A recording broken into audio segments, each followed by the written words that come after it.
Saya mengunci suami dan kakak saya sendiri di kamar tidur kami saat mereka sedang sibuk, bukan untuk menghadapi mereka sendiri, tapi untuk memanggil seluruh keluarga besar kami untuk sebuah pengadilan publik. 6 bulan adalah waktu yang singkat untuk mengukur kedalaman samudra pernikahan, tapi cukup lama untuk mulai merasakan arus dingin di bawah permukaan yang tenang. Nama saya Rania. Saya 26 tahun dan saya menikah dengan Dimas. Seorang pria yang menurut definisi sosial manapun adalah paket lengkap. Dia tampan dengan rahang terpahat yang jarang tersenyum tapi justru membuatnya semakin menawan. Dia memiliki karier cemerlang di firma arsitektur bergengsi di Jakarta. Dan yang paling penting, dia memperlakukan saya dengan kesopanan yang hampir sempurna. Terlalu sempurna, mungkin. Sabtu pagi itu, kami berencana menghadiri pernikahan salah satu rekan Dimas. Saya berdiri di depan cermin panjang di kamar tidur kami, mengagumi diri sendiri dalam gaun satin biru dongker baru yang baru saja saya beli. Saya merasa cantik. Potongan gaun itu pas di tubuh saya, menekankan pinggang ramping saya. Pintu kamar tidur terbuka, Dimas masuk. Aroma parfum mahal dan kopi segarnya tercium darinya. Dia sudah rapi dalam setelan abu-abu yang pas. Langkahnya terhenti ketika melihat saya. Matanya menyapu penampilan saya dari kepala sampai kaki. Tidak ada kilau kekaguman, hanya tatapan analitis seorang arsitek yang memeriksa fondasi bangunan yang salah. Warnanya terlalu gelap, komentarnya, suaranya datar. Dia berjalan ke lemari saya, membukanya tanpa bertanya. Senyum saya perlahan memudar. Tapi ini dress code, Dim. Dan saya suka potongannya. Potongannya bagus, tapi warnanya membuatmu terlihat kusam. Kamu. Dia menggantungkan kalimatnya. Jari-jarinya dengan tangkas menyisir gantungan baju, berhenti pada gaun berwarna sampanye dengan aksen rendah di garis leher. Pakai ini saja. Lebih elegan, lebih klasik. Saya menatap gaun sampanye itu. Itu gaun lama. Jujur, saya tidak suka kerah tingginya. Terasa seperti untuk wanita tua. Dim, saya merasa lebih percaya diri dengan yang biru. Dimas berbalik, menatap saya dengan ekspresi yang menurut saya tidak mungkin dibantah. Itu bukan kemarahan, tapi kekecewaan. Seolah-olah pilihan saya adalah kesalahan fatal dalam penilaian. Sayang, saya hanya ingin kamu terlihat sempurna di samping saya. Kamu cantik, tapi seleramu hanya perlu sedikit polesan. Percayalah padaku. Oke. Kata-kata itu, seleramu perlu polesan, ini bukan pertama kalinya. Sejak kami menikah, Dimas perlahan mengambil kendali atas apa yang saya kenakan, bagaimana saya menata rambut, bahkan bagaimana saya tertawa. Awalnya, saya pikir itu adalah perhatian seorang suami yang ingin istrinya tampil terbaik. Tapi seiring waktu, saya merasa seperti sedang dipahat menjadi orang baru. Dia tidak mencintai saya apa adanya. Dia mencoba mengubah saya menjadi versi lain dari diri saya, atau mungkin versi orang lain dengan hati yang berat. Saya mengganti gaun biru saya dan mengenakan yang dipilih Dimas. Ketika saya keluar dari lemari, dia tersenyum, puas. Dia mencium kening saya. Nah, ini baru istri saya. Anggun, tidak norak. Saya memaksakan senyum, meskipun dada saya terasa sesak. Di cermin spion mobil, saya menatap bayangan saya. Wanita di cermin terlihat cantik, tapi dia terasa asing. Dia bukan Rania. Dia boneka yang didandani oleh Dimas. Dan pertanyaan itu muncul lagi, mengganggu saya seperti kerikil di sepatu. Standar kesempurnaan, siapa yang ada di benak Dimas? Berita itu datang seminggu kemudian melalui obrolan grup keluarga. Sari pulang. Kakak perempuan saya, Sari, baru saja menyelesaikan kontrak kerja 3 tahun di Paris. Sari adalah definisi anak emas.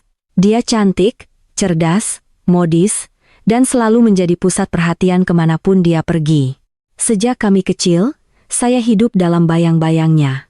Bukan karena Sari kejam, dia adalah kakak yang baik, tapi karena cahayanya begitu terang, membuat saya terlihat redup. Malam itu, ibu saya mengadakan makan malam selamat datang di rumah orang tua kami. Dimas dan saya datang lebih awal untuk membantu.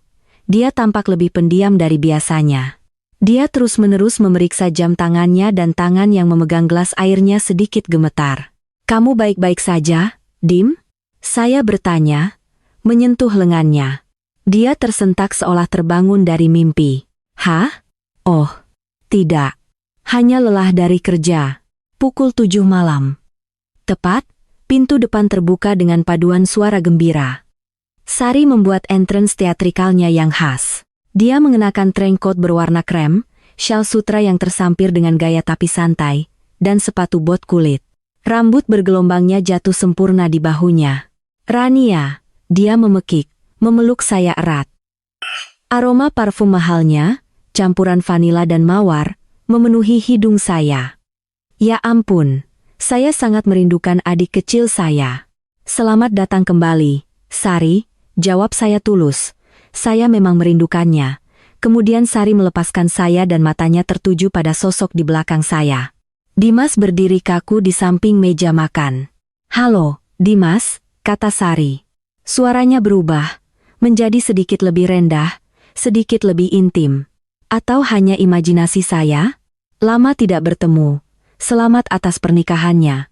Maaf saya tidak bisa datang." Saya menoleh ke suami saya, dan saat itu, hati saya serasa berhenti sesaat. Dimas tidak hanya menatap Sari. Dia memelototinya, matanya terkunci pada wajahnya dengan intensitas yang menakutkan. Pupil matanya melebar, bibirnya sedikit terbuka seolah dia lupa cara bernapas. Itu bukan tatapan seorang ipar menyapa iparnya. Itu adalah tatapan seorang pria yang menemukan oase setelah 10 tahun tersesat di padang pasir. Ada kerinduan, kekaguman, dan rasa sakit yang dalam, semuanya bercampur menjadi satu. "Halo, Sari." Dimas akhirnya menjawab, suaranya. Kamu terlihat luar biasa." "Paris baik padaku." Sari tertawa, membalik rambutnya. Gestur yang begitu alami namun begitu mematikan. Malam itu, saya merasa seperti penonton dalam hidup saya sendiri. Di meja makan, Dimas, yang biasanya pendiam, tiba-tiba menjadi pembicara yang aktif. Dia menanyakan Sari tentang segala hal di Paris, museum, kafe di Marais, dunia seni. "Kamu masih melukis, Sar?"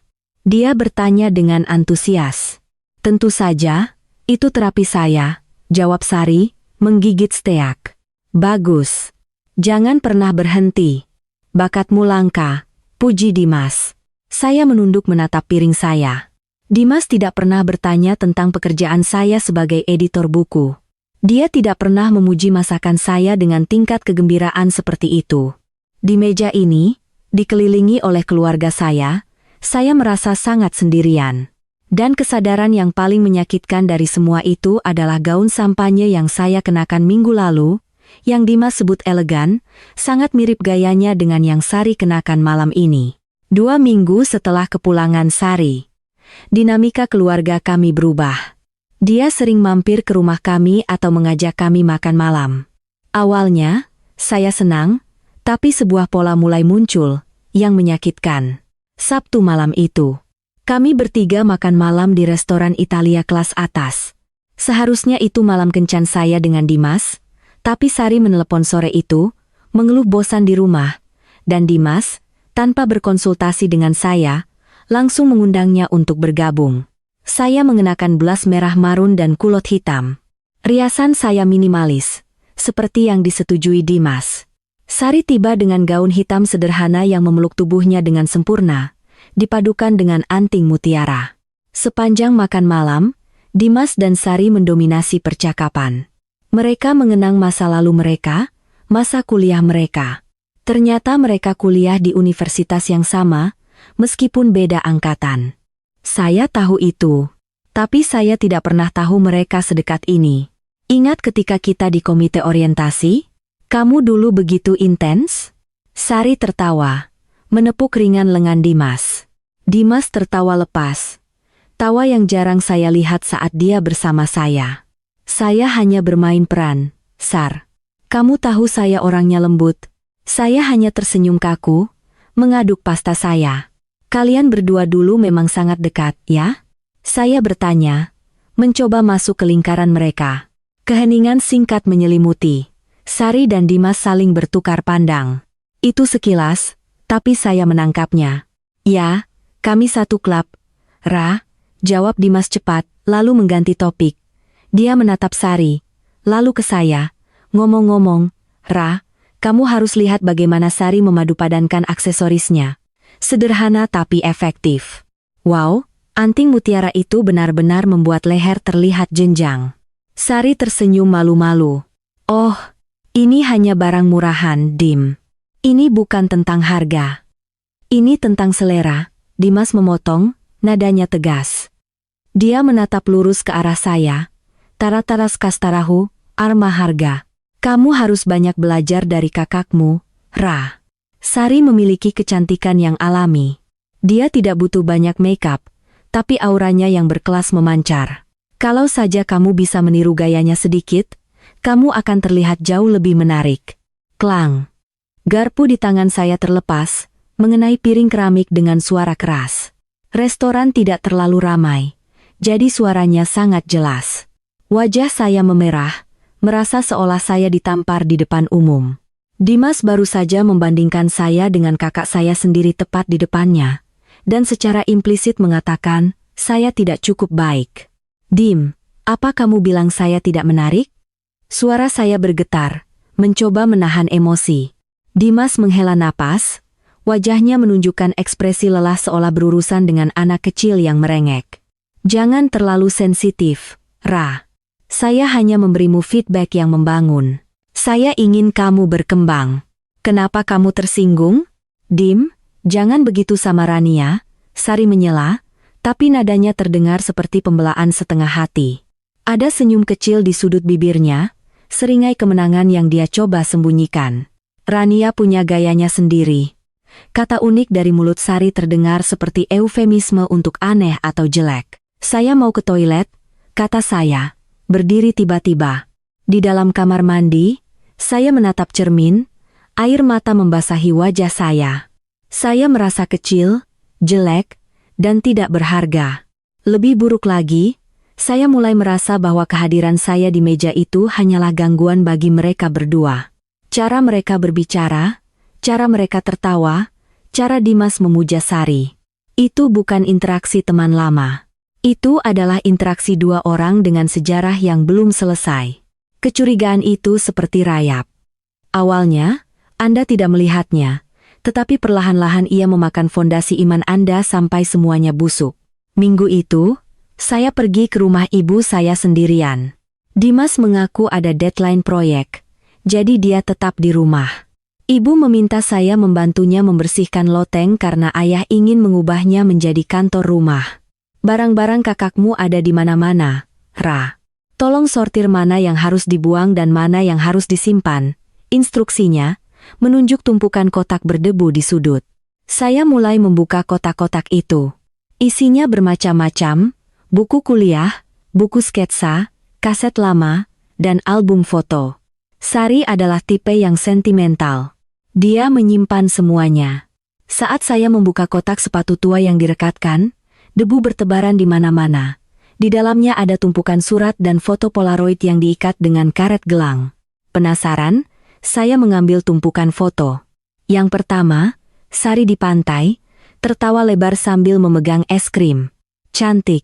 Yang kedua, Sari di kafe, foto candid. Yang ketiga, Sari dipeluk dari belakang oleh seorang pria. Saya mendekatkan foto itu ke cahaya redup loteng. Jantung saya berhenti, pria itu adalah Dimas, tapi bukan Dimas yang saya kenal sekarang. Ini adalah Dimas yang lebih muda. Rambutnya sedikit lebih panjang, mengenakan kemeja flanel lusuh. Dia memeluk Sari dengan posesif, dagunya bertumpu di bahunya. Dan mata itu, mata Dimas di foto itu, menatap Sari dengan tatapan memuja yang sama yang saya lihat ketika dia kembali dari Paris, tatapan cinta yang tak padam. Saya membalik foto itu, dengan tulisan tangan Sari menggunakan spidol hitam. Dimasku, 2018, selamanya. Tangan saya gemetar. Saya melepaskan karet gelang dan melihat foto-foto lainnya. Ada puluhan. Dimas mencium pipi Sari. Dimas menggendong Sari. Dimas dan Sari merayakan ulang tahun dengan kue kecil. Dan surat cinta dengan tulisan tangan Dimas yang khas, rapi, dan bersambung. Saya mengambil satu secara acak dan membacanya. Sar, kamu segalanya bagiku. Aku tidak bisa membayangkan hidup tanpamu. Bahkan jika dunia berakhir, selama aku memilikimu, aku siap. Jangan pernah tinggalkan aku. Aku akan bekerja keras untuk menjadi pantas untukmu. Dunia saya berputar. Tanggal di surat itu dari 5 tahun lalu.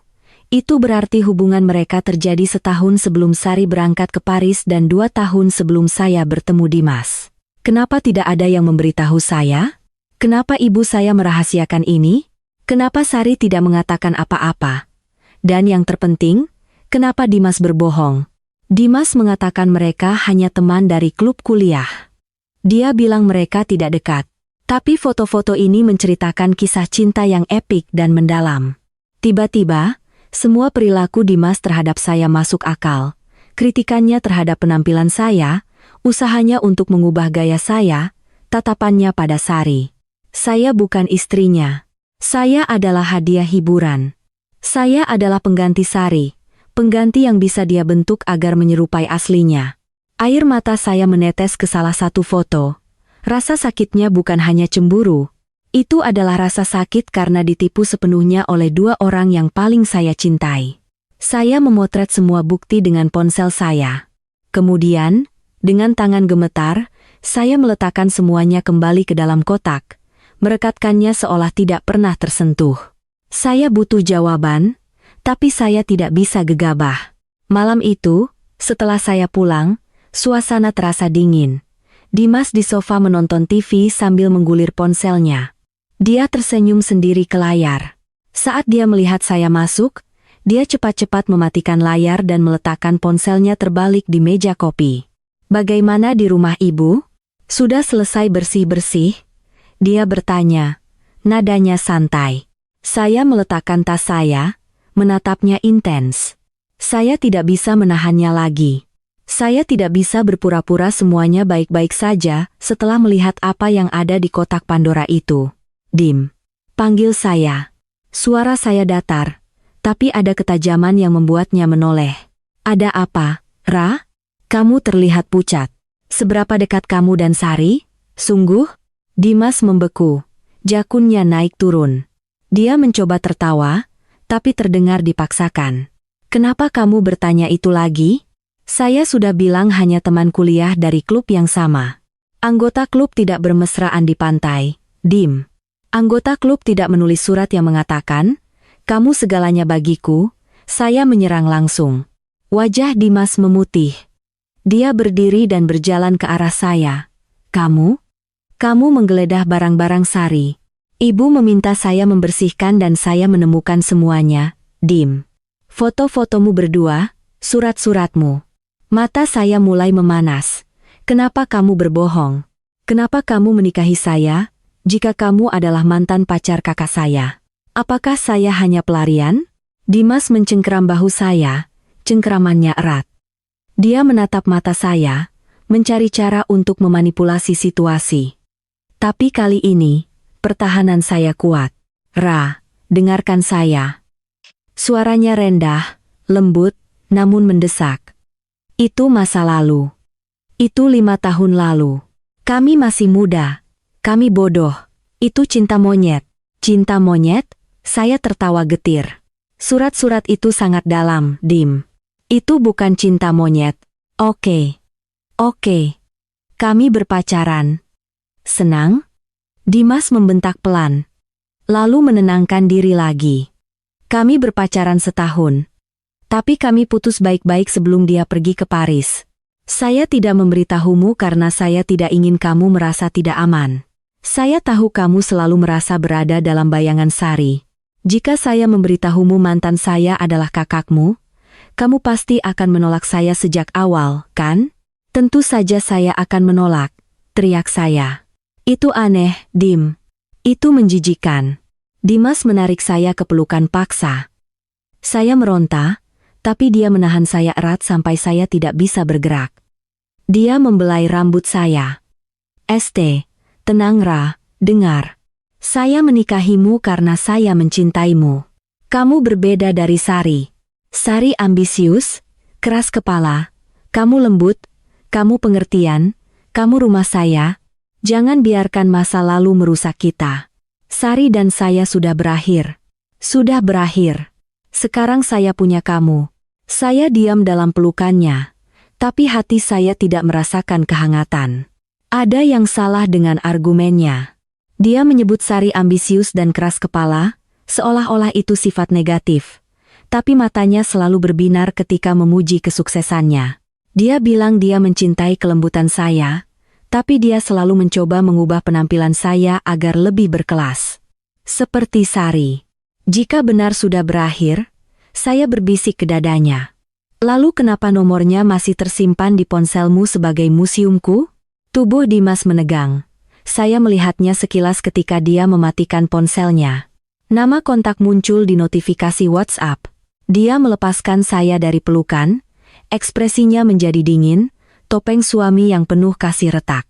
Kamu menguping, kan? Mengintai ponsel saya. Saya istrimu, Dim. Justru karena kamu istri saya. Kamu seharusnya percaya saya. Museum adalah inspirasi. Kami bicara tentang seni, tentang desain, tidak lebih. Dimas berbalik dan berjalan ke kamar tidur. Saya lelah. Jangan menciptakan masalah yang tidak ada, Rania. Itu kekanak-kanakan? Dewasalah. Dia membanting pintu dengan keras. Saya berdiri membeku di ruang tamu yang sunyi. Malam itu, saya tidur di kamar tamu. Bukan karena marah, tapi karena takut. Saya menyadari pengakuannya bukanlah tanda penyesalan. Itu adalah manajemen krisis. Dimas tidak menyangkal perasaannya. Dia hanya menyangkal status hubungan mereka, dan label museumku bukan tentang masa lalu. Itu tentang masa kini. Malam itu, menatap langit-langit yang gelap, air mata saya mengering. Kesedihan perlahan berubah menjadi sesuatu yang lebih dingin, lebih keras. Saya teringat semua pujian Dimas untuk Sari, semua kritiknya terhadap saya, dan semua kebetulan aneh akhir-akhir ini. Saya harus hati-hati, pikir saya. Pernikahan ini bukan lagi rumah, ini medan perang, dan saya tidak akan membiarkan diri saya menjadi korban yang mati dengan bodoh tanpa perlawanan. Jika Dimas mengira saya bodoh dan patuh, dia akan segera tahu bahwa kelembutan juga bisa menjadi senjata mematikan. Setelah pertengkaran kami tentang masa lalu, Dimas berubah, bukan untuk menjadi lebih jujur, tapi menjadi lebih licik. Dia menggunakan strategi yang membuat saya merasa gila. Langkah klasik seorang gaslighter, bertindak seolah-olah semuanya normal, dan sayalah yang merusak kedamaian dengan imajinasi liar saya. Minggu pagi, kami sarapan di teras. Dimas menuangkan kopi ke cangkir saya dengan senyum manis, seolah dia tidak membanting pintu di depan wajah saya tadi malam. Sari mengajak kita menonton pertunjukan teater malam ini. Dia punya tiket ekstra, katanya santai sambil mengoleskan selai di rotinya. Saya sudah bilang padanya kita akan pergi. Tangan saya berhenti mengaduk kopi. Kamu tidak bertanya padaku dulu. Dimas menatap saya, mengangkat alis dengan kepolosan yang pura-pura. Kan kamu suka seni, kan? Lagi pula, Sari sendirian. Sayang sekali tidak menemaninya. Kamu tidak akan pelit pada kakakmu sendiri, kan, Ra? Dim, kita baru saja bertengkar besar tentang dia. Apa kamu tidak mengerti atau kamu memang bodoh? Suara saya naik 1 oktav. Dimas meletakkan rotinya dengan kasar. Dia menghela napas panjang, seperti orang tua kepada balita yang merengek. Ra, tolong jangan mulai lagi. Saya jujur padamu tentang masa lalu agar kita tidak punya rahasia. Tapi jika kamu hanya akan menjadi paranoid seperti ini, saya menyesal sudah jujur. Kamu sangat tidak aman. Cemburu pada kakakmu sendiri itu penyakit hati. Kata-kata itu menusuk ulu hati saya. Penyakit hati? Saya tidak cemburu pada Sari sebagai kakak. Saya curiga pada perilakumu, Dim. Perilaku apa? Dia menantang. Saya sopan padanya. Saya membantunya menyesuaikan diri kembali di sini. Apa itu salah? Jika saya bersikap kasar padanya, apa kata keluarga? Kamu mau saya jadi suami yang buruk bagi ipar saya? Logikanya adalah labirin yang memutar, menjebak saya pada posisi di mana sayalah yang menjadi penjahat. Jika saya melarangnya, saya adalah istri posesif yang meruntuhkan keluarga. Jika saya diam, saya membiarkan mereka bermain api. Malam itu, kami pergi. Di lobi teater, Sari sedang menunggu. Dia mengenakan gaun beludru hijau zamrud yang menakjubkan. "Hei, kekasih," dia menyapa dengan riang. Dia memeluk saya, lalu berbalik untuk memeluk Dimas. Pelukan itu sepersekian detik lebih lama dari yang normal. Tangan Sari menepuk punggungnya 2 kali. Selama pertunjukan, Dimas duduk di tengah, saya di kirinya, Sari di kanannya. Dalam kegelapan teater, saya bisa merasakan tubuhnya condong ke kanan. Setiap kali ada adegan lucu, dia tidak menoleh ke arah saya untuk berbagi tawa. Dia menoleh ke Sari. Saya bisa mendengar bisikan pelan mereka diikuti tawa cekikikan intim yang tertahan. Saya duduk di sana menatap panggung dengan pandangan kabur. Saya merasa seperti orang ketiga dalam kencan mereka. Dimas berhasil membuat saya merasa kecil. Dia membuat saya meragukan diri sendiri. Apakah saya bereaksi berlebihan? Apakah kedekatan mereka sebenarnya normal? Dan pikiran saya hanya ternoda karena saya tahu sejarah mereka. Keraguan diri itu adalah racun paling mematikan. Dan Dimas memberikannya kepada saya setiap hari. Sendok demi sendok, sebulan berlalu. Saya belajar untuk diam, bukan karena saya menerimanya, tapi karena saya menyadari setiap protes yang saya lakukan hanya akan digunakan sebagai senjata oleh Dimas untuk melabeli saya sebagai istri yang tidak stabil. Saya mulai mengamati pola. Kebetulan, suatu hari Selasa, saya meminta Dimas menjemput saya dari kantor karena mobil saya sedang di bengkel. "Maaf, Ra. Saya kerja lembur, ada rapat mendadak dengan klien di sisi selatan. Kamu naik Gojek saja." Begitu isi pesannya. Saya menurut. Tapi saat Gojek saya melaju melewati pusat perbelanjaan besar di sisi selatan, kebetulan dekat apartemen baru Sari, mata saya menangkap sesuatu yang familiar di area drop-off lobby, SUV hitam Dimas. Jantung saya berdebar kencang. Saya meminta pengemudi melambat. Dari balik jendela berwarna, saya melihat Dimas keluar dari mobil dan membuka bagasi. Dia menurunkan beberapa kotak besar dengan logo toko furnitur terkenal. Sari berdiri di sampingnya memegang 2 cangkir kopi, tertawa dan menunjuk sesuatu. Itu bukan rapat klien.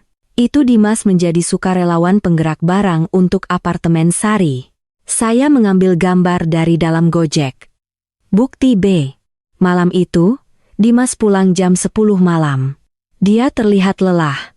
Kemejanya sedikit kusut. "Bagaimana rapatnya, Dim?" Saya bertanya saat dia melepas sepatunya. Saya mencoba terdengar senormal mungkin saat membuat teh di dapur. "Melelahkan. Klien sangat pemilih, terus meminta revisi desain." Dia mengeluh, memijat lehernya. Aktingnya sempurna. "Oh ya. Di mana rapatnya?" "Di West Loop. Kamu tahu kafe trendy itu? Tapi apartemen Sari ada di Lincoln Park. Kamu makan malam dengan klien juga?" Saya bertanya. "Ya, kami makan cepat." "Aneh," kata saya, meletakkan cangkir teh di depannya dengan sedikit bunyi tut. "Karena rekan kerja saya, Nuri, bilang dia melihat mobilmu di lobi gedung apartemen di Lincoln Park. Dia pikir dia salah lihat." Hening. Dimas membeku. Tangannya yang hendak meraih cangkir berhenti di udara. Matanya melesat sesaat, mencari alibi. Itu adalah detik krusial ketika seorang pembohong tertangkap. "Oh, itu." Dimas tertawa canggung. "Iya." Sari meminta bantuan sebentar dalam perjalanan pulang. Dia bilang dia membeli rak buku, tapi tidak muat di mobilnya. Karena searah, saya membantunya membawanya. Tidak lama, hanya mengantarnya. "Kenapa kamu tidak memberitahuku?" "Ya ampun, Rania. Kalau saya memberitahumu, kamu pasti akan curiga lagi. Kamu sangat sensitif kalau menyangkut Sari. Saya hanya ingin menghindari pertengkaran yang tidak perlu. Niat saya baik. Saya mencoba melindungi perasaanmu." Lagi, dia memutar fakta. Dia memvalidasi kebohongannya dengan alasan melindungi perasaan saya. Dia membingkai ketidakjujurannya sebagai bentuk pengorbanan. "Dim, kebohongan demi tujuan baik tetaplah kebohongan," kata saya dingin. Dan kamu tidak hanya mengantarnya. Saya melihatmu tertawa di lobi. Kamu terlihat cukup senang. Wajah Dimas mengeras. Pikirkan apapun yang kamu mau, saya lelah berurusan dengan dramamu. Saya bekerja keras mencari uang, saya membantu keluarga dan saya masih dicurigai. Dia pergi mandi, meninggalkan saya dengan teh yang masih mengepul. Saya menatap punggungnya dengan rasa jijik yang baru. Cinta yang dulu memenuhi dada saya perlahan terkikis, digantikan oleh rasa muak. Dia bukan hanya pengkhianat, dia pengecut. Bulan berikutnya adalah ulang tahun ke-27 saya. Tahun-tahun sebelumnya sebelum kami menikah, saya biasanya merayakannya secara sederhana. Makan malam dengan orang tua saya atau staycation sendiri. Tapi tahun ini, Dimas bersikeras untuk makan malam romantis. Saya ingin menebus semua kesalahan saya. Saya ingin memanjakanmu. Katanya seminggu sebelum hari itu. Sifat manisnya kembali. Love bombing, siklus klasik pelecehan emosional. Dia menyakiti saya, lalu membanjiri saya dengan perhatian agar saya tidak pergi, hanya untuk menyakiti saya lagi nanti. Saya tahu polanya, tapi saya berpura-pura luluh. Saya butuh dia merasa aman agar dia lengah. Di hari ulang tahun saya, sebuah kotak besar tergeletak di tempat tidur terbungkus pita emas. Buka, desak Dimas, matanya berbinar. Saya membuka kotak itu. Di dalamnya ada gaun koktail, warna dusty pink dengan desain off the shoulder dan ujung asimetris. Bahannya sutra premium, sangat lembut. Di sampingnya ada sekotak parfum dari merek Prancis Niche yang harganya mahal. Cantik, Dim, kata saya. Kali ini, tulus mengagumi gaun itu, tapi ini biasanya bukan gaya saya. Coba saja. Saya yakin kamu akan terlihat berbeda, lebih cerah. Malam itu, saya mengenakan gaun itu. Gaun itu pas di tubuh saya, seolah dibuat khusus. Ketika saya menyemprotkan parfum, aromanya asing. Aroma tuberose dan sandalwood yang berat, bukan citrus segar yang biasa saya pakai. Dimas menatap saya tanpa berkedip ketika saya keluar dari kamar. Sempurna, bisiknya. Dia mendekat, menghirup aroma di leher saya dalam-dalam. Aroma ini sempurna padamu. Kami pergi ke restoran fine dining.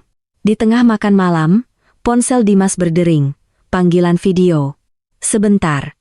Sari ingin mengucapkan selamat ulang tahun, katanya, segera menjawab tanpa menunggu persetujuan saya dan mengarahkan layar ke wajah saya. Wajah Sari muncul di layar. Dia berada di kamarnya memakai masker wajah. Selamat ulang tahun, Rania. Sayang. Makan malam mewah, ya. Terima kasih, Sari, jawab saya singkat. Mata Sari menyipit di layar, mengamati penampilan saya. Tiba-tiba, dia tertawa terbahak-bahak. Ya ampun, apakah itu gaun Elisa Up dari koleksi musim lalu, yang dusty pink? Dimas, apa kamu serius membelikan itu untuk Rania? Dimas tertawa kecil, melirik saya. Kenapa? Terlihat bagus, kan? Itu luar biasa. Itu gaun yang sangat saya inginkan di Paris, tapi tidak bisa dapat karena sudah habis terjual. Seleramu benar-benar tidak pernah berubah. Ya, Dim, dia berhenti. Dan tunggu. Sari mendekatkan wajahnya ke kamera seolah dia bisa mencium melalui sinyal 4G. Apa kamu juga membelikannya parfum Labo Santal? Ya, jawab Dimas santai. Wow, itu sudah menjadi aroma khas saya sejak kuliah. Rania, kamu tahu, Dimas dulu sangat suka ketika saya memakai parfum itu. Katanya aromanya bikin ketagihan. Sari tertawa lagi, tawa yang terdengar seperti gesekan kaca. Lihat itu, Rania malam ini jadi minim saya. Lucu sekali padamu, Ra. Cocok? Darah mengering dari wajah saya. Saya duduk di restoran mewah, terbalut gaun mahal dan parfum jutaan rupiah, merasa seperti badut. Dimas tidak membelikan saya hadiah. Dia telah membeli hadiah untuk Sari, tapi mengenakannya pada tubuh saya. Dia merindukan aroma Sari, jadi dia menyemprotkannya pada saya. Dia merindukan gaya Sari, jadi dia mendandani saya seperti dia. Saya adalah kanvas kosong yang dia lukis menjadi citra mantannya. Tutup teleponnya, kata saya dingin. Hah? Kenapa? Tanya Dimas, bingung. Tutup sekarang, Dim, bentak saya cukup keras sehingga beberapa tamu di meja sebelah menoleh. Dimas cepat-cepat mengakhiri panggilan. Ada apa denganmu? Jangan mempermalukan saya dengan berteriak seperti itu. Saya menatapnya, mata saya berkaca-kaca karena marah, bukan sedih. Kamu menggunakan saya sebagai bonekamu, Dim. Kamu merindukannya, tapi karena kamu tidak bisa memilikinya, kamu mengubah saya menjadi dia. Itu menjijikkan. Saya merasa sangat jijik. Apa yang kamu bicarakan? Itu barang mahal, Rania. Kamu setidaknya bisa menghargai usaha suamimu. Saya tidak butuh barang mahal jika tujuannya untuk memuaskan fantasi gilamu. Saya berdiri, mengambil tas saya, dan berjalan keluar dari restoran, meninggalkannya sendirian. Saya tidak peduli bagaimana saya akan pulang. Di taksi, saya menggosok leher saya sampai merah dengan tisu basah, mencoba menghilangkan bau parfum sialan itu. Bau pengkhianatan. Setelah insiden ulang tahun, kami tidur di kamar terpisah selama seminggu. Saya di kamar tamu. Dimas di kamar utama. Hubungan kami seperti tali layangan putus yang tersangkut di dahan pohon, rapuh, menunggu angin kencang menerbangkannya. Tapi demi strategi saya akhirnya kembali ke kamar utama. Saya bersikap lebih lembut. Saya meminta maaf karena terlalu emosional. Dimas menerimanya dengan arogansi khasnya, merasa menang. Itu baru benar. Istri yang baik adalah yang mendengarkan dan menghormati suaminya. Katanya, mencium kening saya. Saya menahan mual. Satu-satunya alasan saya kembali ke kamar itu adalah satu hal. Akses. Malam itu pukul 2 pagi. Dimas tertidur pulas. Dengkuran lembutnya memenuhi ruangan. Ponselnya ada di nakas sedang diisi daya. Saya tahu passcode-nya. Tanggal pernikahan kami. Ironis. Dia menggunakan tanggal sakral kami untuk melindungi rahasia kotornya. Perlahan, saya mengambil ponsel itu. Saya meredupkan layarnya ke pengaturan terendah. Jantung saya berdebar di telinga, takut dia akan bangun. Saya membuka WhatsApp. Obrolan dengan Sari dengan nama kontak museumku berada di urutan ketiga dari atas. Waktu pesannya adalah 11.45 malam, tepat sebelum Dimas tidur. Saya membukanya. Museumku. 11.30 malam. Sudah bangun? Tidak bisa tidur. Dimas. 11.32 malam? Ya. Memikirkanmu. Museumku. Museumku. 11.33 malam. Memikirkan apa? Mini mekecilku. Haha. Dimas. 11.35 malam. Jangan begitu. Dia hanya sensitif. Tapi serius, ketika dia memakai gaun itu, saya benar-benar deja vu. Hanya suasananya yang berbeda. Asli yang terbaik. Hati saya mencelos membaca itu. Asli yang terbaik. Museumku. 11.38 malam. Kamu ingat tempat ini? Mengirim foto sebuah pondok di hutan. Dimas. 11.40 malam. Ya ampun. Pondok di Danau Geneva. Pertama kali kita, emoji api. Bagaimana saya bisa lupa? Museumku. 11.41 malam. Di luar dingin sekali, tapi begitu hangat karenamu. Semoga kita bisa kembali. Entah kapan kita bisa. Reuni, Dimas. Dimas. 11.45 malam. Sabar. Waktu adalah segalanya. Saya akan mengatur situasinya agar aman. Ponsel itu hampir terlepas dari tangan saya. Reuni, mengatur situasi. Ini bukan hanya mengenang masa lalu. Ini adalah rencana. Mereka merencanakan pertemuan fisik. Reuni di pondok tempat mereka pertama kali intim. Saya menggulir ke atas. Tidak ada SMS eksplisit. Tapi keintiman emosional jauh lebih berbahaya. Mereka saling mengirim lagu, membahas impian mereka, dan memvalidasi perasaan masing-masing bahwa pernikahan saya dengan Dimas adalah kesalahan teknis dan Sari adalah takdirnya yang tertunda.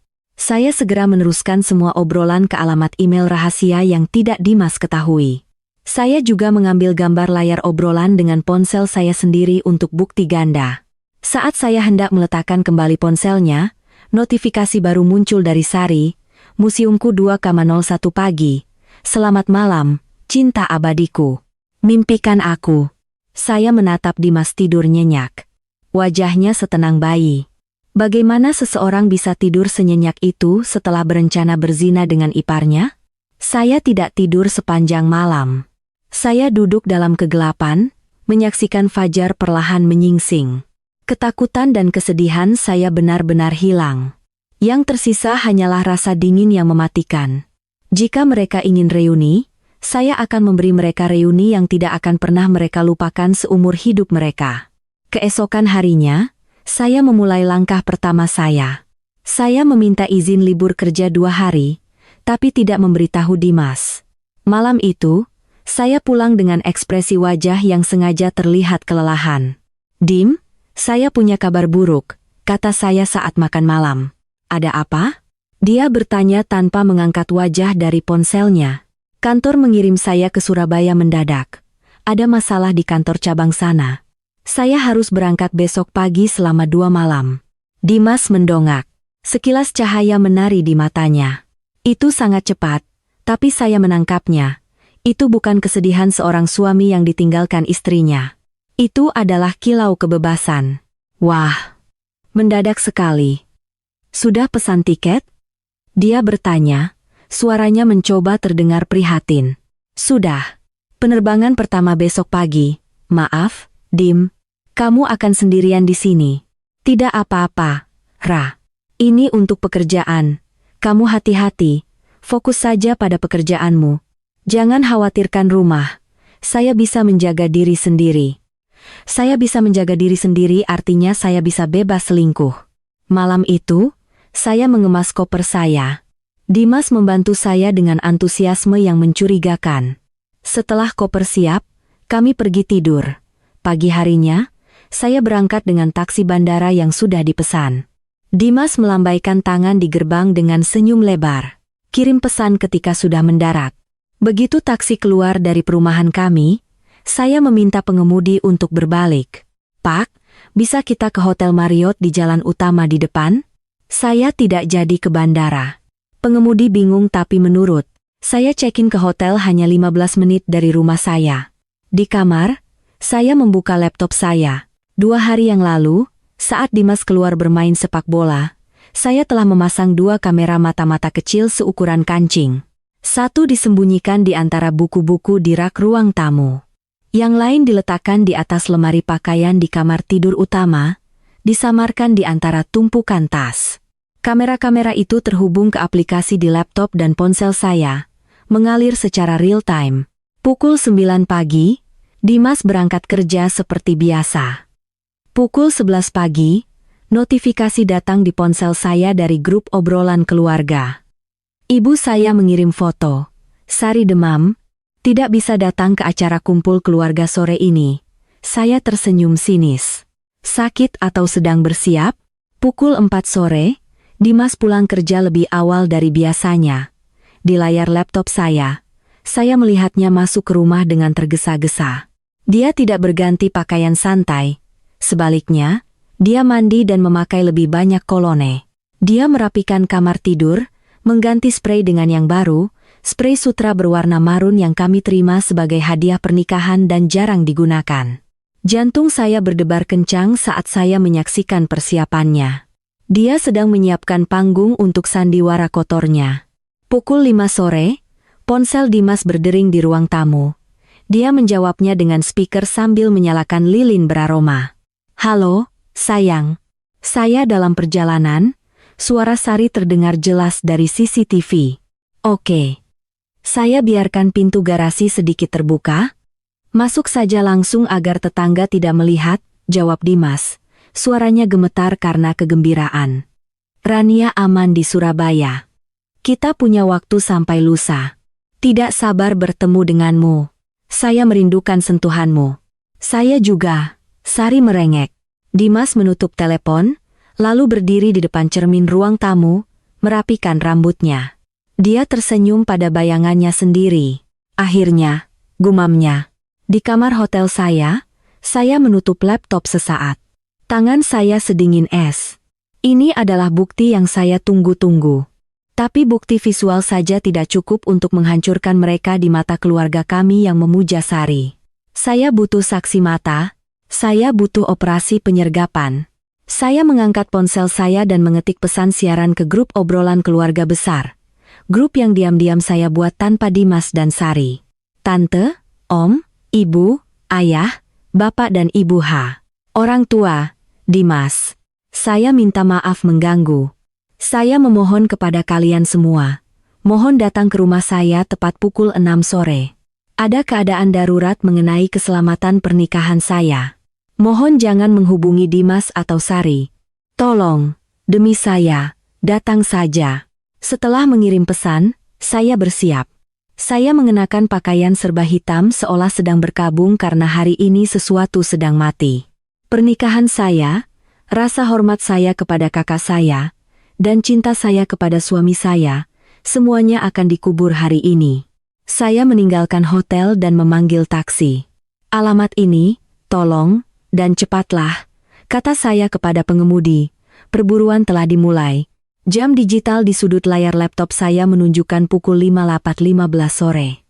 Di luar jendela hotel saya, langit Surabaya berubah menjadi oranye keunguan, seolah merasakan malapetaka yang akan datang. Saya duduk bersila di tempat tidur, menatap layar, mata saya sakit karena tidak berkedip. Jantung saya berdetak dengan ritme yang menyakitkan, berdebar di tenggorokan saya.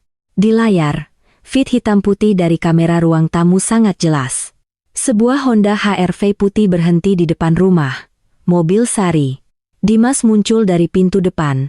Dia berlari kecil ke gerbang, senyum lebar di wajahnya, senyum yang tidak pernah dia berikan kepada saya ketika saya pulang kerja. Dia membuka gerbang dengan tergesa-gesa dan membimbing mobil Sari ke garasi. Bagus, pikir saya dingin. Begitu mobil diparkir dan pintu garasi tertutup, tindakan pencegahan terhadap tetangga yang mengintip, mereka berdua masuk ke ruang tamu melalui pintu samping. Kamera merekam momen itu dengan sempurna. Sari masuk lebih dulu. Dia mengenakan trench coat tipis berwarna krem dan kacamata hitam meskipun sudah sore, bergaya seperti selebriti yang menghindari paparazzi. Dimas mengikuti tepat di belakangnya, segera memegang pinggangnya dan memutarnya menghadapnya. Mereka berpelukan erat, jauh terlalu erat untuk seorang ipar. Akhirnya, suara Dimas berderak melalui speaker laptop saya. Cukup jelas. Saya sudah gila menunggumu. Sari tertawa serak, melepas kacamata hitamnya dan melemparkannya dengan sembarangan ke meja konsol, tepat di atas vas favorit saya. Macatnya parah, Dim. Kota ini mimpi buruk tanpamu. Dimas mencium keningnya, lalu pipinya. Sari tidak menarik diri, dia memiringkan lehernya, memberinya lebih banyak akses. Apakah Rania aman? Sari bertanya, nadanya santai seolah dia bertanya tentang cuaca. Aman? Dia baru saja mendarat di Surabaya 1 jam yang lalu. Malam ini, dunia adalah milik kita. Saya mencengkeram spray hotel sampai buku-buku jari saya memutih. Mendengar nama saya disebutkan dalam skenario perselingkuhan mereka membuat darah saya mendidih. Mereka berbicara tentang keberadaan saya, bukan sebagai istri yang harus dihormati, tapi sebagai penghalang teknis yang berhasil dihilangkan. Rumah ini. Sari memindai ruang tamu, matanya menilai, dekorasinya sangat kaku, sangat Rania, sangat membosankan. Kita bisa mengubahnya perlahan. Atau kita bisa membeli rumah baru saja, yang sesuai dengan seleramu, jawab Dimas cepat, seolah ingin menyenangkan ratunya. Jangan terburu-buru, Sari terkekeh, jari-jarinya menelusuri dadanya. Mari kita nikmati sensasi bermain di sarang musuh. Bukankah itu yang membuatnya sangat menarik? Mereka tertawa bersama. Tawa merendahkan, tawa yang merayakan kemenangan mereka atas kebodohan saya. Saya menahan napas, menahan keinginan untuk melempar laptop saya ke dinding. Sabar, Rania. Biarkan mereka merasa di puncak dunia. Semakin tinggi mereka terbang, semakin keras mereka jatuh. Mereka kemudian berjalan bergandengan tangan menaiki tangga menuju lantai 2. Menuju kamar tidur utama saya. Saya cepat-cepat mengganti feed ke kamera kedua, yang di kamar tidur kami memiliki tampilan wide angle dari atas lemari pakaian. Seluruh ruangan terlihat, termasuk tempat tidur ukuran raja dengan sprei marun segar yang telah Dimas pasang. Pintu kamar tidur terbuka. Mereka masuk, Sari melepas mantelnya dan melemparkannya ke kursi meja rias saya, tempat saya duduk setiap pagi. Dia sekarang hanya mengenakan gaun tidur sutra hitam yang sangat minimalis. Tubuhnya memang indah. Saya harus mengakui itu. Tapi kecantikan itu sekarang tampak menjijikkan bagi saya, seperti bunga bangkai, memikat tapi busuk. Dimas duduk di tepi tempat tidur, menatap Sari dengan tatapan memuja, seperti budak memuja dewinya. "Kemari," panggilnya, menepuk pahanya. Sari berjalan mendekat dan duduk di pangkuannya. Mereka tidak langsung berhubungan seks. Apa yang terjadi selanjutnya jauh lebih menyakitkan bagi saya untuk disaksikan. Mereka berbicara, percakapan intim yang mengungkapkan kedalaman pengkhianatan emosional mereka yang sebenarnya. "Kamu ingat janji kita?" Sari bertanya, bermain dengan kerah kemeja Dimas. "Saya ingat. Kita akan sukses bersama. Kita akan keliling dunia," jawab Dimas. "Maaf, Dim, karena meninggalkanmu saat itu." Suara Sari terdengar manis manja, sedikit kesedihan yang dibuat-buat. "Saya takut, kamu belum mapan. Orang tua kita punya harapan yang begitu tinggi. Saya pergi ke Paris untuk mengejar impian saya, tapi di sana sangat sepi tanpamu." Dimas menggelengkan kepalanya, menangkup wajahnya. "Tidak apa-apa. Itu memotivasi saya, Sar. Saya bekerja siang malam. Saya membangun karier saya hanya untuk membuktikan saya pantas untukmu. Dan lihat saya sekarang. Saya mitra di firma. Saya bisa memberimu apapun yang kamu mau." "Ya, kamu luar biasa," puji Sari. "Sayang sekali kamu buru-buru menikahi Rania." Dimas mendengus pelan.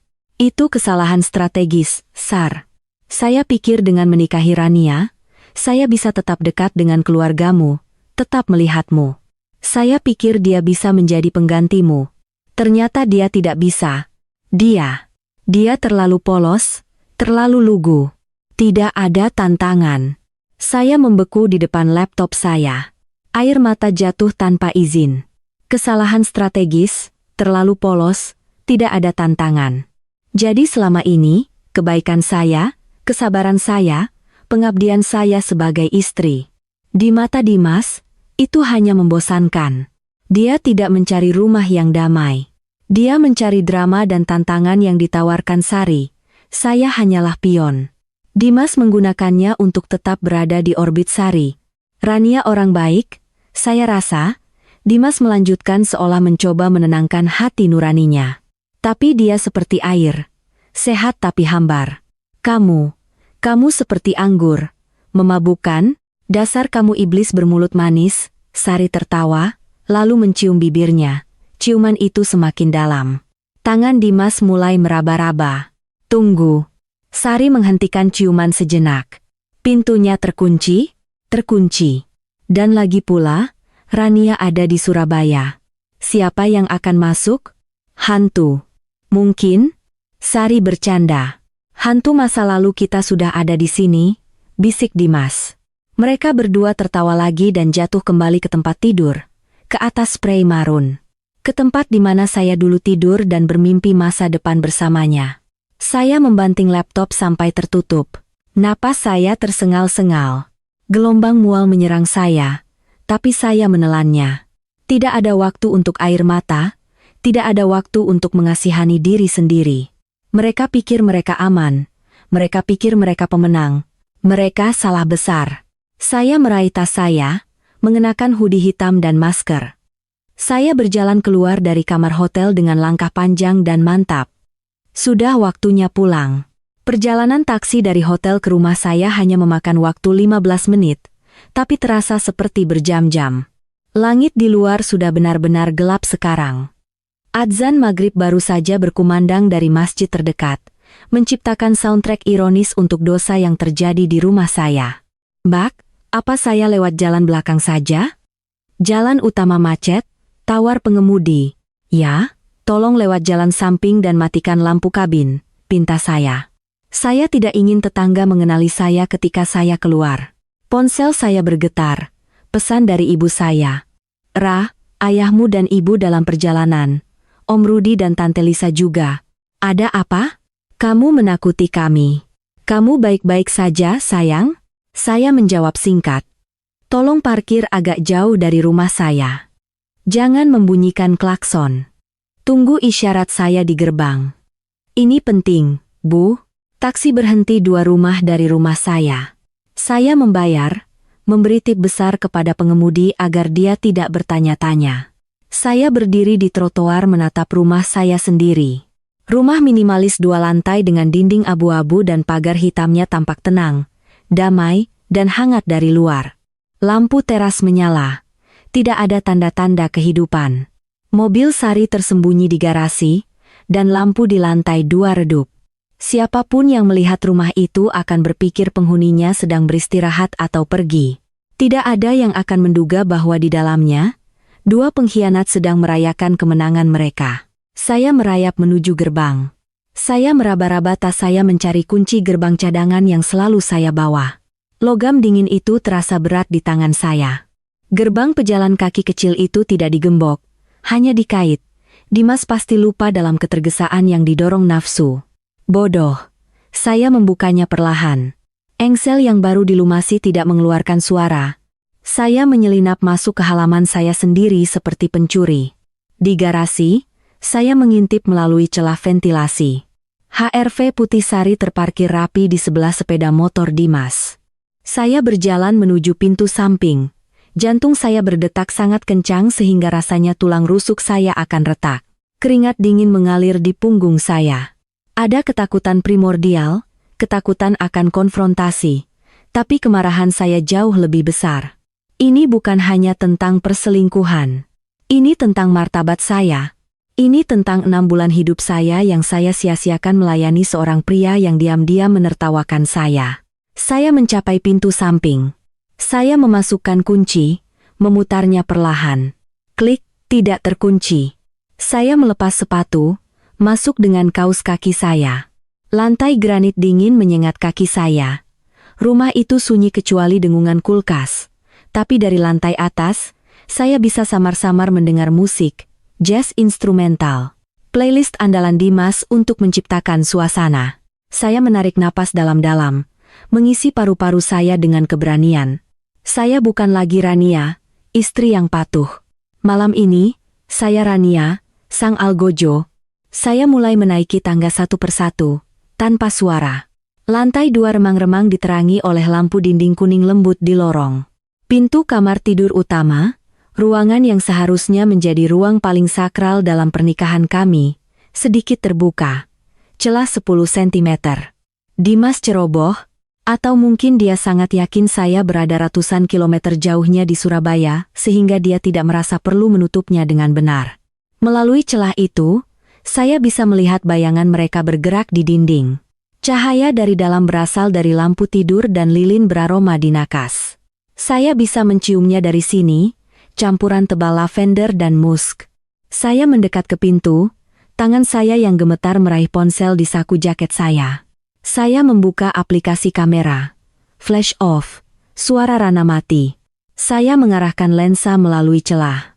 Pemandangan di dalam membuat perut saya mual. Mereka tidak sedang berhubungan seks. Itu sepertinya sudah selesai. Mereka sekarang dalam fase setelahnya yang intim. Dimas dan Sari berbaring di tempat tidur, setengah telanjang, ditutupi selimut sampai pinggang. Dimas mengelus rambut Sari, sementara kepalanya bersandar puas di dada telanjang suami saya. Kita harus sering melakukan ini, gumam Sari. Saya perlu recharge. Kapanpun kamu mau. Museumku, jawab Dimas lembut. Dia mengambil segelas anggur dari nakas, menyeruput sedikit, lalu memberikannya kepada Sari. Dia minum dari gelas yang sama. Jejak bibir mereka bertemu di pinggirannya. Jadi, bagaimana dengan Rania? Sari bertanya lagi, seolah terobsesi membahas kemenangannya atas saya. Apa kamu tidak takut dia curiga? Dimas terkekeh merendahkan. Dia mudah ditipu, Sar. Yang harus saya lakukan hanyalah memujinya sedikit, membelikannya sesuatu yang bagus, atau bertingkah manis, dan dia langsung luluh. Dia terlalu mencintaiku. Cinta membuat orang bodoh. Saya merekam semuanya. Setiap kata, setiap inci penghinaan itu. Kamu kejam sekali, kata Sari main-main, memukul dadanya.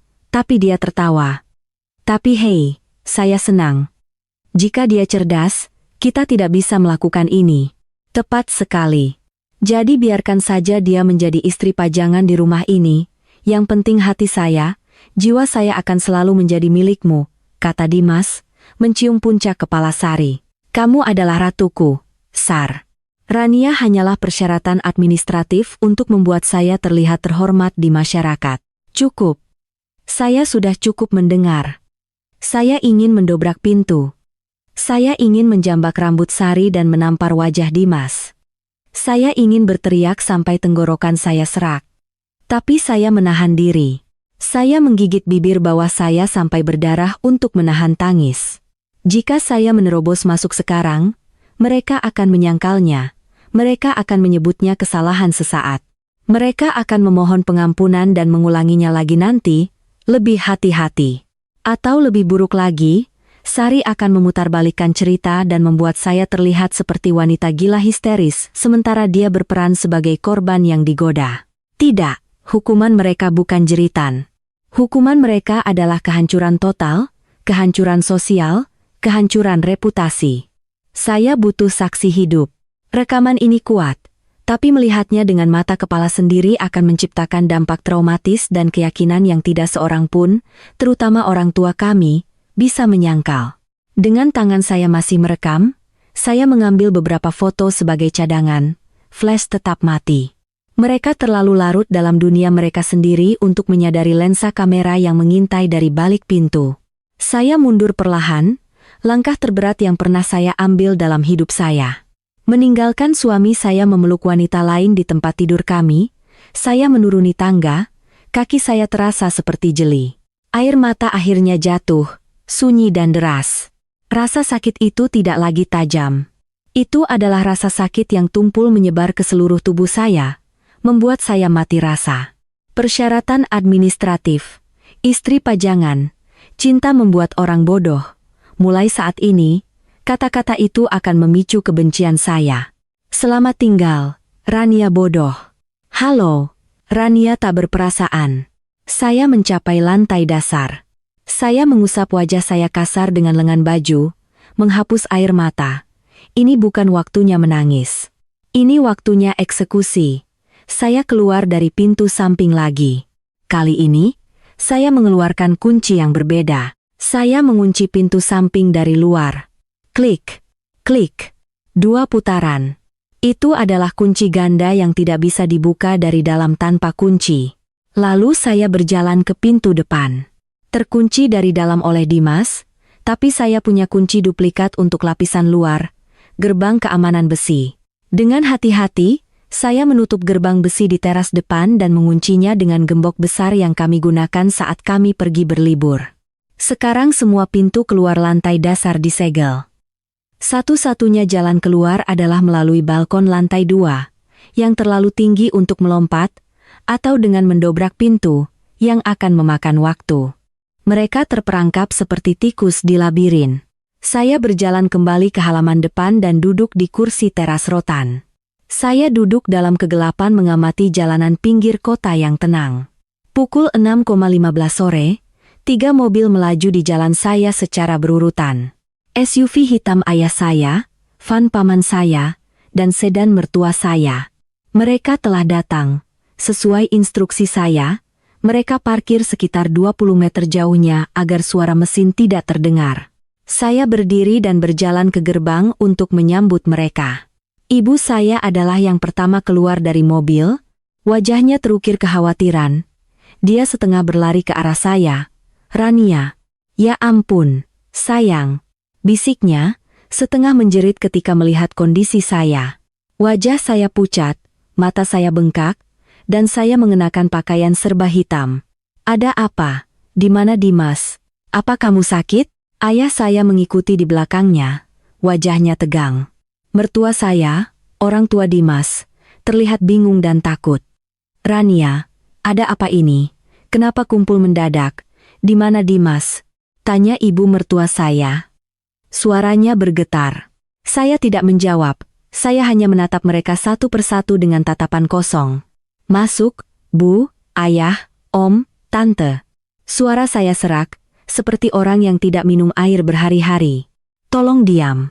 Tinggalkan sepatu kalian di teras. Tapi ada apa?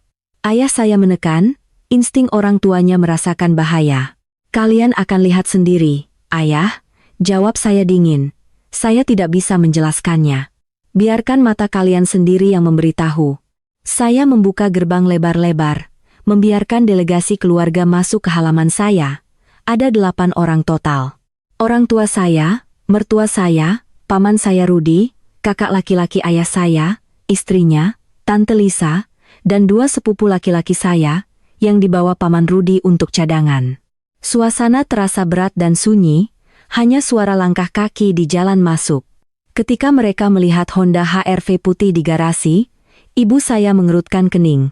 Tunggu, bukankah itu mobil Sari? Sari ada di sini? Ya, Bu, jawab saya singkat. Tapi dia bilang dia sakit, gumam ibu saya bingung. Saya memimpin mereka ke pintu depan. Pintu ini digembok dari luar. Pintu samping juga terkunci. Mereka di dalam? Tanya ayah mertua saya tajam. Siapa mereka? Saya menatap matanya lurus. Dimas dan Sari. Ya, Pak.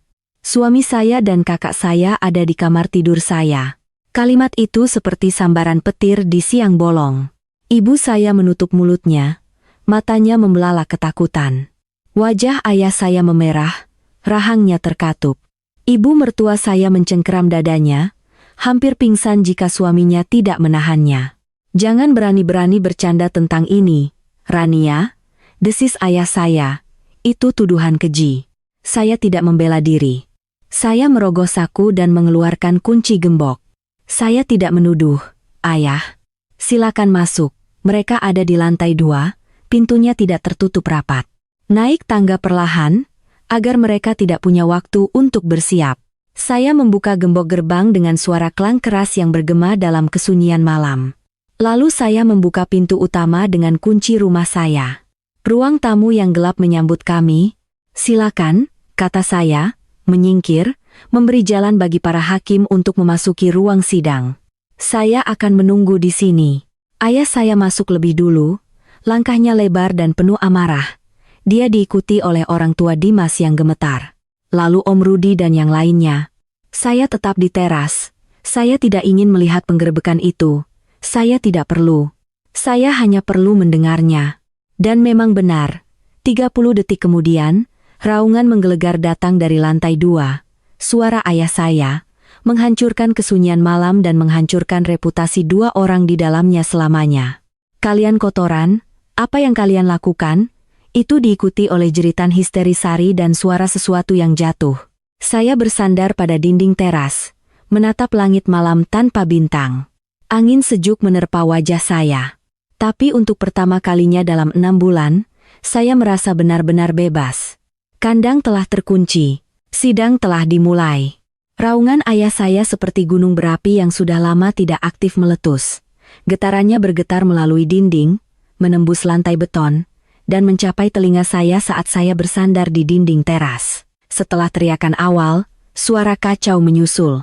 Langkah kaki berat berlari, suara sesuatu jatuh, mungkin lampu atau vas, dan suara melengking jeritan histeris. Itu suara Sari. Saya tidak bergerak. Saya tetap di teras, membiarkan udara malam mendinginkan kulit saya. Saya membayangkan adegan di lantai atas. Ayah saya mencengkeram kerah Dimas. Ibu saya menampar wajah anak emasnya. Mertua saya ambruk ke lantai. Kaki mereka tidak mampu menopang berat rasa malu mereka. 5 menit berlalu, memanjang seperti karet. Pintu depan terbuka. Dari kegelapan ruang tamu, rombongan itu turun. Pemandangan di depan saya adalah potret kehancuran yang sempurna. Ayah saya dan Om Rudi menyeret Dimas. Suami saya, pria yang selalu tenang dan rapi, kini terlihat menyedihkan. Kemejanya tidak terkancing. Wajahnya memerah, dan ada memar baru di sudut bibirnya. Ayah saya pasti memukulnya. Di belakang mereka, ibu saya dan Tante Lisa setengah menggendong Sari. Kakak saya, Bintang Paris, berantakan. Rambutnya kusut, matanya bengkak, dan dia hanya terbungkus selimut tebal menutupi tubuh yang saya duga belum sempat berpakaian lengkap.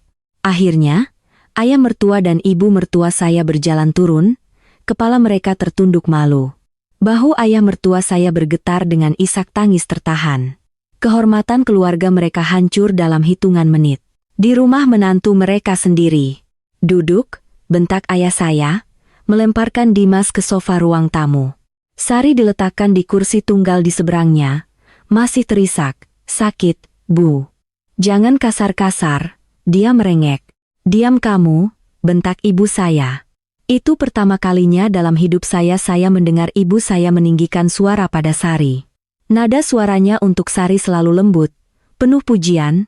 Malam ini, nada itu hilang, digantikan oleh rasa jijik murni. Saya akhirnya melangkah masuk. Saya menutup pintu depan perlahan, menguncinya lagi, dan mengantongi kuncinya. Tidak ada yang pergi sampai sidang ini selesai. Semua mata beralih ke saya saat saya berdiri di tepi ruang tamu. Dimas mendongak, menatap saya dengan mata merah.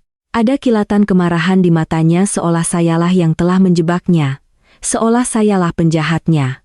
Kamu merencanakan ini. Rania, kamu pura-pura pergi ke Surabaya? Dia mendesis. Diam, Dimas, ayah mertua saya meraung, suaranya bergetar hebat. Jangan berani-berani menyalahkan istrimu.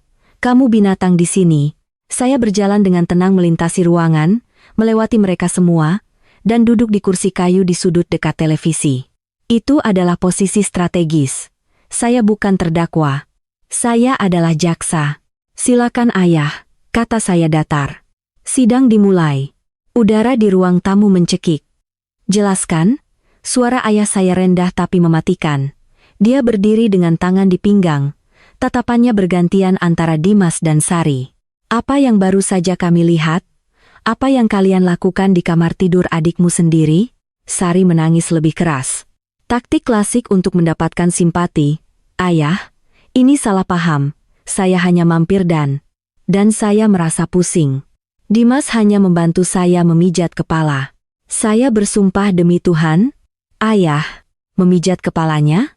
Ibu mertua saya menyela, suaranya melengking, memijat kepalanya saat kalian berdua telanjang? Apa kamu pikir kami bodoh, Sari?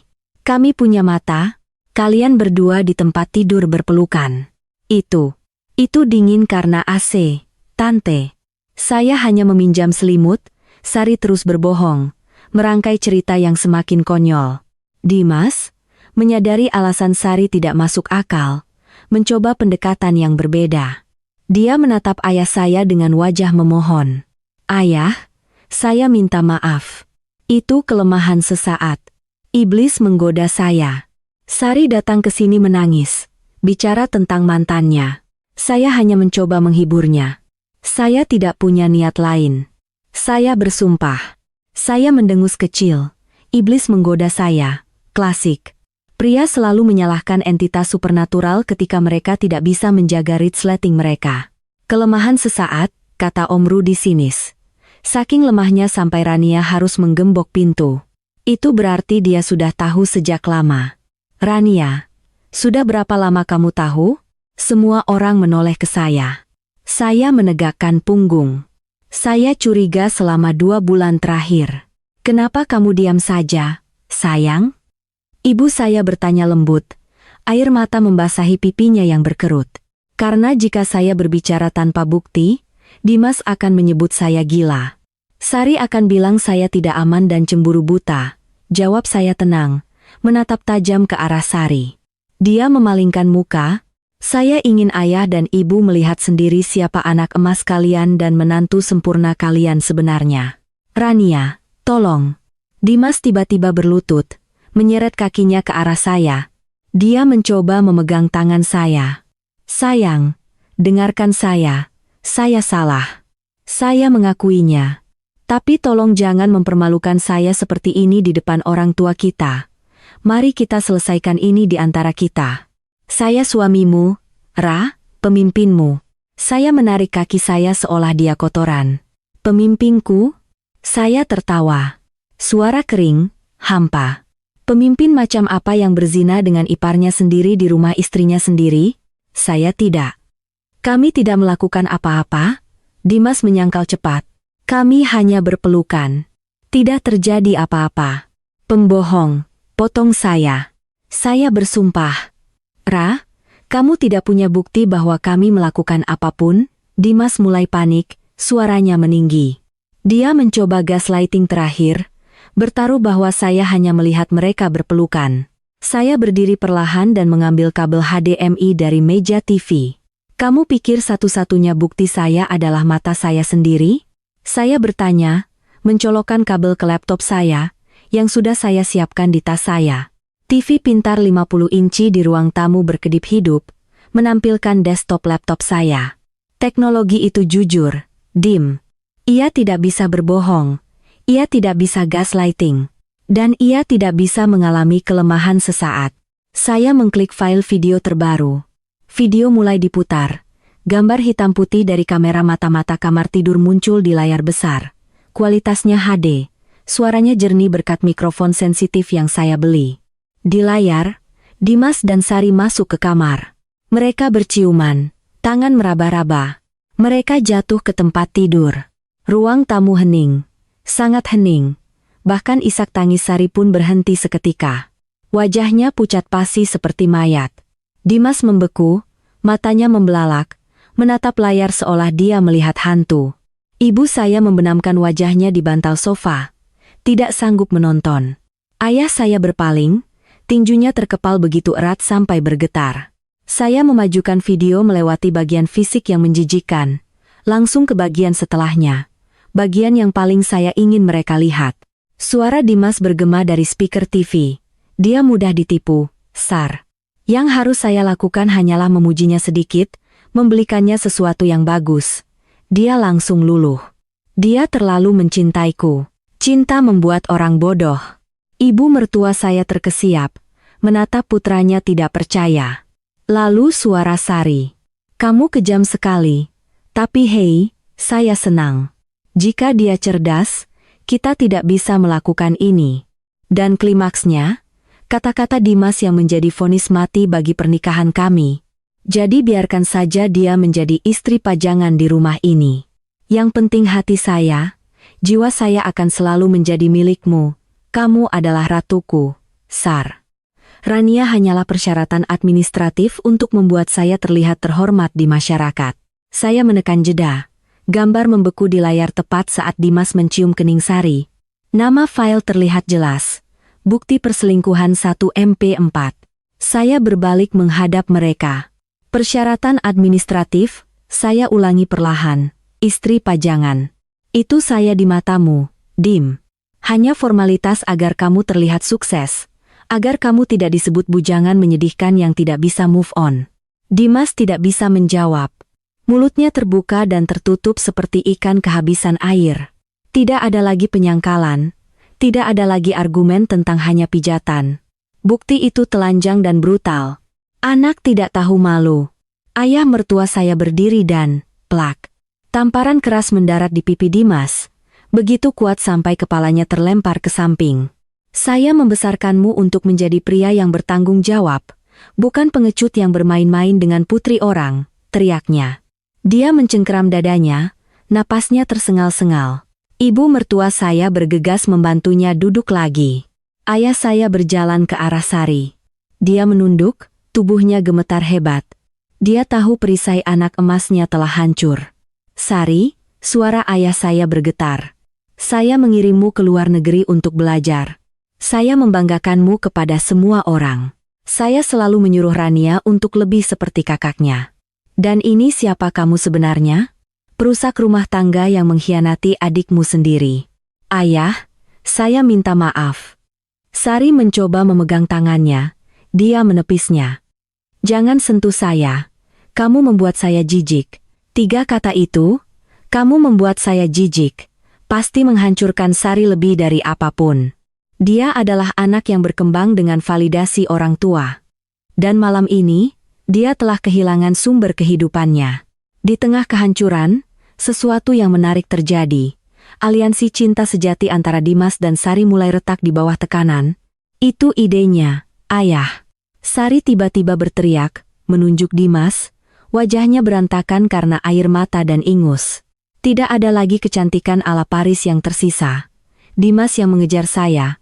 Saya menolaknya ketika saya kembali, tapi dia terus mengirim pesan kepada saya. Dia datang ke apartemen saya. Saya wanita, Ayah. Saya lemah ketika masa lalu saya terus menggoda saya. Dimas memutar kepalanya, matanya melotot tidak percaya. Apa? Kenapa kamu mengatakan itu, Sar? Kamu yang pertama mengirim pesan kepadaku di hari ulang tahun Rania. Kamu yang menyarankan reuni di sini. Kamu yang bilang Rania membosankan. Kamu bilang pernikahanmu hambar. Sari membalas, menolak mundur. Jika kamu bahagia dengan Rania, kamu tidak akan menghiburku, Dimas. Kamu yang haus. Kamu yang menikmatinya. Sari, jangan bertingkah polos. Dimas berdiri, menunjuk jari ke wajahnya. Kamu bilang kamu menyesal meninggalkan saya karena saya sukses sekarang. Kamu hanya ingin uang dan status saya, kan? Sari meludah ke arahnya. Sukses apa? Rumah ini masih KPR. Mobilmu disewa. Saya bersamamu hanya karena saya kasihan padamu. Kamu tahu itu? Saya menyaksikan pertengkaran mereka dengan kepuasan dingin. Lihatlah mereka. Pasangan soulmate. Pasangan museumku. Dalam hitungan menit setelah terpojok, mereka saling menikam dari belakang, saling menyalahkan, saling membongkar rahasia. Cinta mereka tidak nyata. Itu hanya nafsu yang dibungkus obsesi dan ego. Begitu Anda mengupas kulitnya, dalamnya busuk. Cukup. Teriak saya, suara saya memotong pertengkaran mereka. Ruangan kembali hening. Saya berjalan ke tengah ruangan, berdiri di antara Dimas dan Sari. Kalian berdua sama saja, kata saya datar. Sama-sama menyedihkan. Saya menatap Dimas. Kamu pria yang tidak aman yang membutuhkan validasi dari Sari karena dia meninggalkanmu saat kamu miskin. Kamu perlu membuktikan bahwa kamu layak, jadi kamu selingkuh. Itu bukan cinta, itu ego. Saya menoleh ke Sari. Dan kamu, Sari, kamu tidak mencintai Dimas.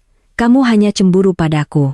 Kamu tidak tahan adikmu yang polos punya kehidupan stabil dan suami sukses sementara kamu kesepian di Paris dan gagal dalam hubungan. Kamu ingin mengambil apa yang saya miliki hanya untuk membuktikan kamu masih yang terbaik di keluarga ini. Sari diam. Matanya memberitahu saya bahwa tebakan saya tepat.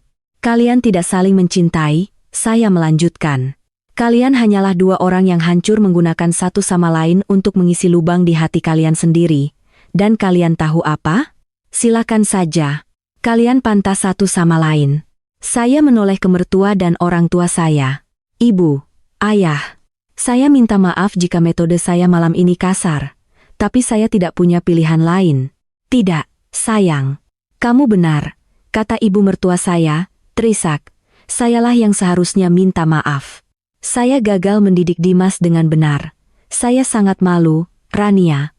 Saya tidak akan menyalahkanmu jika kamu menamparnya. Itu tidak perlu, jawab saya. Tangan saya terlalu berharga untuk menyentuhnya.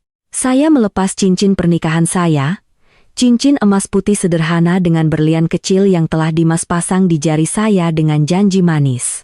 Saya meletakkannya di meja kopi tepat di samping kunci mobilnya. Dimas, panggil saya. Dia menatap saya, semua harapan hilang dari matanya. Dia terlihat lelah dan hancur. Mulai detik ini, tubuh saya, aset saya, dan hidup saya haram bagimu. Kemasi barang-barangmu. Keluar dari rumah ini. Rumah ini atas nama saya. Uang muka dari tabungan saya. Cicilan KPR otomatis didebit dari gaji saya. Kamu hanya tinggal di sini. Wajah Dimas semakin pucat. Ya, dia telah melupakan fakta itu. Kebanggaannya sebagai pencari nafkah adalah ilusi.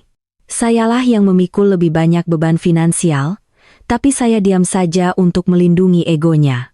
Dan Sari, kata saya tanpa menoleh padanya, jangan pernah hubungi saya lagi. Bagi saya, kakakmu sudah mati. 3 bulan kemudian, suara palu hakim di pengadilan keluarga adalah musik termanis yang pernah saya dengar. Pengadilan mengabulkan seluruh permohonan pemohon. Saya menarik napas panjang, dalam, dan menghembuskannya. Saya merasa ringan. Beban bertonton yang selama ini menekan dada saya akhirnya terangkat. Saya resmi menjadi janda di usia 27. Sebuah status yang mungkin menakutkan bagi sebagian orang. Tapi bagi saya itu adalah lencana kebebasan. Saya berjalan keluar dari gedung pengadilan dengan langkah riang. Orang tua saya menunggu di tempat parkir. Hubungan kami dengan Sari benar-benar hancur. Setelah malam itu, ayah saya mengusirnya dari rumah. Dia sekarang tinggal sendirian di apartemen sewanya. Kabarnya dia kehilangan pekerjaannya karena reputasinya hancur di lingkungan sosialnya. Gosip menyebar cepat. Dimas dipecat dari firma arsitekturnya. Rupanya, klausul moralitas adalah bagian penting dari kontrak kerjanya. Dan skandal perselingkuhan dengan ipar bukanlah sesuatu yang bisa ditoleransi oleh perusahaan bergengsi itu. Terakhir saya dengar, Dimas dan Sari mencoba menjalin hubungan resmi setelah perceraian saya diselesaikan. Tapi seperti yang saya duga, hubungan mereka adalah neraka hidup. Tanpa sensasi rahasia, tanpa saya sebagai titik perbandingan, dan dengan situasi keuangan Dimas yang sulit, mereka hanyalah dua orang yang marah saling menyalahkan atas kemalangan mereka. Mereka sering terlihat bertengkar di depan umum. Cinta sejati mereka layu sebelum sempat mekar. "Sudah selesai, sayang?" tanya ibu saya saat saya masuk ke mobil. "Sudah, Bu. Putusan cerai akan dikeluarkan minggu depan." Ayah saya menepuk bahu saya dari kursi depan. "Saya minta maaf, Ra. Saya buta begitu lama. Saya terlalu memuja Sari sehingga saya tidak bisa melihat berlian asli tepat di depan saya." Saya tersenyum. "Tidak apa-apa, Ayah. Yang penting kita melangkah maju." Mobil bergerak melintasi jalanan Jakarta. Saya melihat bayangan saya di jendela. Saya telah memotong rambut saya pendek menjadi bob segar. Saya mengenakan kemeja putih cerah dan lipstik koral. Tidak ada lagi gaun dusty pink pilihan Dimas. Tidak ada lagi parfum tuberose milik Sari. Saya Rania. Saya bukan bayangan siapapun. Saya bukan persyaratan administratif. Saya teringat kata-kata Dimas dari video. Cinta membuat orang bodoh. Mungkin dia benar. Saya pernah bodoh karena cinta. Tapi rasa sakit telah mendidik saya menjadi seorang jenius. Dan mulai hari ini, saya akan membangun hidup saya sendiri. Sebuah struktur yang kuat, indah, dan yang paling penting, sepenuhnya milik saya. Langit di luar cerah. Fajar baru telah menyingsing, dan cahayanya terasa hangat di wajah saya.